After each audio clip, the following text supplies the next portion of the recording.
Assalamualaikum. Halo, nama saya Mika, saya dari kelompok 2 dan saya bersama dua rekan saya. Halo, nama saya Nabil Mutifala dan saya bersama Halo dengan guys, nama saya Kaira Tunisa.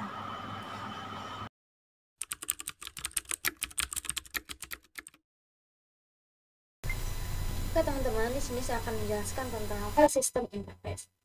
File system adalah database untuk penyimpanan, pengelolaan, manipulasi, dan pengambilan data. Dan berikutnya ada file konsep atau konsep file, yaitu suatu aturan atau pedoman yang dimiliki oleh file agar file tersebut dapat berjalan dengan dan dapat digunakan oleh user. Yang berikutnya ada file atribut. Maksudnya di sini adalah file yang diberikan nama atau dinamai yang dipergunakan untuk kenyamanan user dalam menggunakan file atau dalam penggunaan file. Dan file tersebut akan dijalankan sesuai dengan nama file tersebut. Nah, file atribut ini terdiri dari 7 poin. Yang pertama, nama, yaitu memberikan informasi agar dapat dibaca oleh user. Dan yang kedua, tanda pengenal atau identifier, yaitu pemberian tanda khusus untuk mengenal file tersebut. Dan yang ketiga, ada tipe atau yang dibutuhkan agar sistem lain dapat kompatibel dengan tipe jenis tersebut. Yang keempat, ada ukuran, yaitu memberikan informasi tentang ukuran file. Yang kelima, keamanan, itu mengatur agar file diperbolehkan untuk dibaca, ditulis, dan dieksekusi. Dan yang keenam, ada waktu, tanggal, dan identifikasi user. File yang digunakan dapat dilindungi, diamankan, dan dimonitori secara rutin. Dan yang ketujuh, informasi tentang file disimpan dalam tempat penyimpanan yang terstruktur atau yang disimpan dalam disk. File yang berikutnya ada file operation, yaitu tipe data yang abstrak. Atau sistem operasi sendiri dapat melakukan panggilan sistem untuk membuat, menulis, mengubah posisi, menghapus, dan memotong file. Dan ada beberapa hal yang diperlukan untuk mengelola file tersebut. Yang pertama, file pointer atau yang bisa digunakan sebagai petunjuk lokasi terakhir file yang dibaca atau ditulis. Yang kedua, file open count, yaitu saat file telah ditutup, sistem operasi harus menggunakan data yang tersisa dari file tersebut agar tidak memakan banyak memori. Dan yang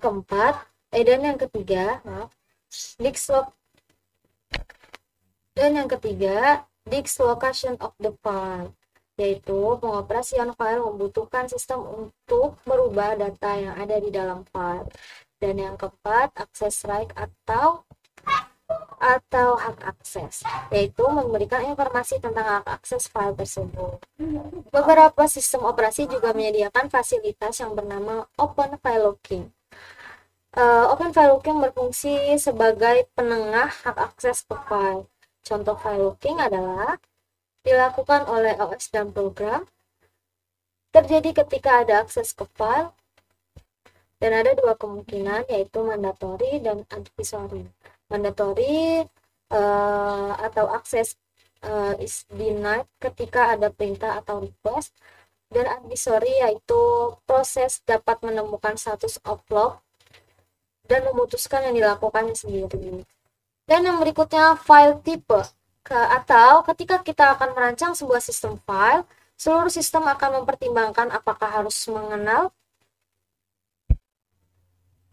mengenali dan mendukung jenis sistem. saya akan melanjutkan pembahasan mengenai akses method. File yang digunakan untuk menyimpan informasi. Ketika digunakan, informasi harus dapat diakses dan dibaca di dalam memori komputer. Informasi dalam file dapat diakses dalam beberapa cara.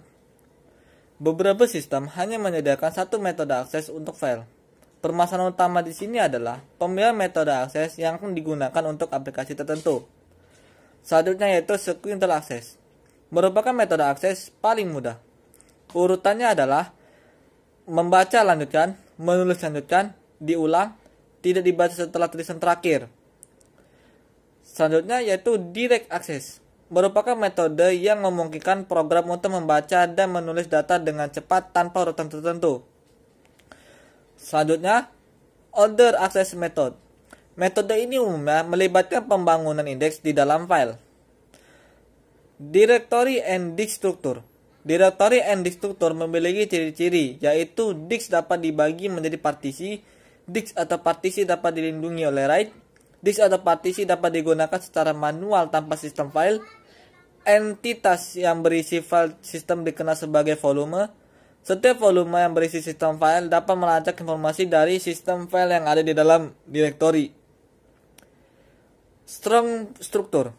Struktur penyimpanan data, yaitu meliputi directory overview. Hal-hal yang diperlukan adalah cari file, buat file, hapus file, buat daftar directory, ganti nama file, melintasi jaringan sistem file. Selanjutnya yaitu single level directory. Adalah struktur directory yang termudah. Semua file dimasukkan ke dalam directory yang sama, yang mana untuk mudah dimengerti. Contohnya, two level directory. Perbedaannya dengan single level adalah setiap user memiliki directory file sendiri. Three structure directory. Kelebihan dari struktur ini adalah memperbolehkan user untuk membuat bagian directory sendiri dan mengatur file sesuai dengan keinginan user. Asilisi grep directory, Genera grep directory. File system mounting adalah sistem file yang harus diaktifkan sebelum diakses. Contoh dari sistem file yang A ada terikat dan sistem file yang B lepas, seperti gambar berikut. File sharing adalah membagi file ke multi-user sesuai dengan keinginan pengirim. Multi-user memiliki tanda pengenal ID yang berfungsi untuk mengidentifikasi pengguna user, yang memungkinkan hak akses dan perlindungan kepada user. Memiliki tanda pengenal ID kelompok yang kemungkinan pengguna user untuk berkelompok, memungkinkan kelompok tersebut memiliki hak akses. Selanjutnya akan dilanjutkan oleh teman saya Khaira. Ya, saya di sini akan melanjutkan materi yaitu remote file system. Menggunakan jaringan untuk memungkinkan akses sistem file di antara sistem lainnya. Manual melalui program seperti FTP. Otomatis biasanya menggunakan distribute file system. Semi otomatis lewat triple-way. The client server model adalah model yang memperbolehkan klien untuk menyusun sistem file dari server, dapat melayani bermacam-macam klien. Distribute information system adalah menerapkan akses secara terpadu untuk kebutuhan informasi yang dibutuhkan untuk remote komputer. Failure modis adalah memperbaiki file setelah terjadinya kesalahan yang berguna untuk status informasi dari setiap proses permintaan. Selanjutnya adalah konsistensi semantik, adalah bagaimana cara banyak user untuk dapat mengakses file yang dibagi secara bersamaan. 1. Unix semantik. Cara Unix semantik bekerja adalah salah satu cara dalam berbagi cara memungkinkan pengguna untuk berbagi petunjuk dari lokasi saat ini ke dalam file.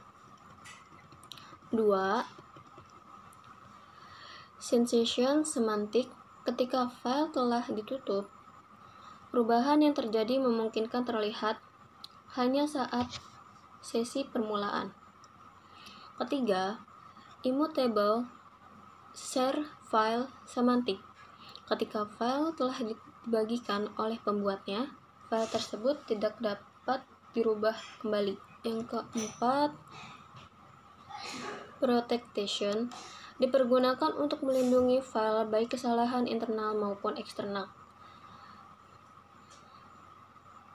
Pembuat file sendiri diharuskan dapat mengatur apa yang harus dilakukan, oleh siapa file ini digunakan. Selanjutnya, type of access. Type of access itu dibagi menjadi 6, yaitu 1. baca, kedua tulis, ketiga eksekusi, keempat potong, kelima hapus, keenam membuat daftar.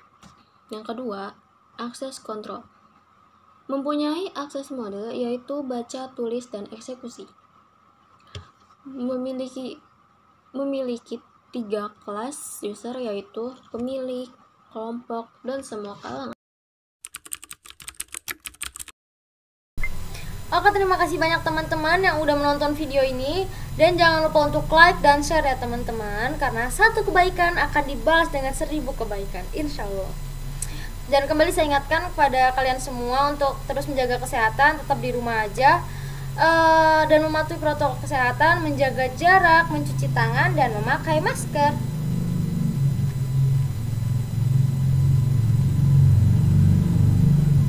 Dadah. Terima kasih banyak. Wassalamualaikum warahmatullahi wabarakatuh.